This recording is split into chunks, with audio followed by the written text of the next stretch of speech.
Our class is coming from Hamilton Middle School, and this is the final step in the project that we've been working on since spring break ended. And we are going to Harry Street Elementary to read to the second grade students.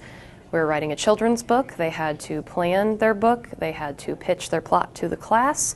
Class had to approve it and make suggestions. They had a rough draft, they had a final draft, and they had to put fully colored illustrations and a front and back cover. Yesterday you started doing illustrations in your book. Today you're going to keep doing illustrations in your book. And that's our plan for the day. Is we're illustrating. My son has worked endlessly on a book that I never thought in a million years he'd be so artistic, but he's worked tirelessly, endlessly. He's done an amazing job. Do you think the kids will like it?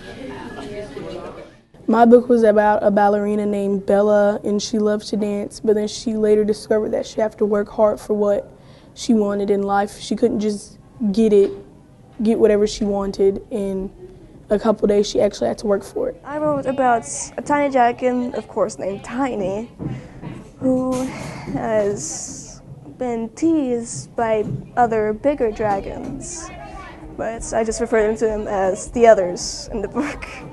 One day he decides to sit down and think of a way to get them to like him. Me and a friend of mine, we're partners, and we're reading a story called Jerry the Space Mouse. It's about a mouse. His name was Jerry, and he runs into trouble with a bully. The book was about a fish, a French fish. And a clownfish. And a clownfish, yes. Named you. Named me, yes. He named a clownfish after me. When he got home, his parents asked, "What's wrong, Francis?" Francis announced that he failed art school. I like this. The drawing? Thank you. Oh, and I like how you drew the shadows. Normally people don't draw the shadows.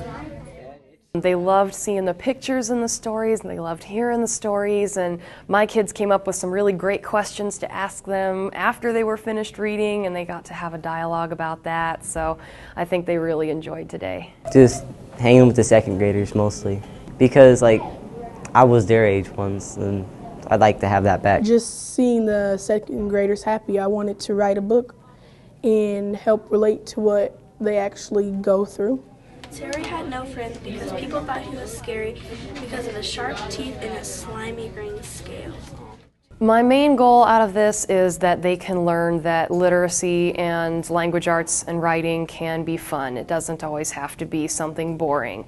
And they had to learn about plot, they had to learn about theme, they had to learn about character development, but we had fun while doing it. And I like this part of the project because they get to see the reaction from a real live audience for their finished product. They actually get to see the kids' faces and the smiles on their faces when they receive their story. So I really love this part of the project the best.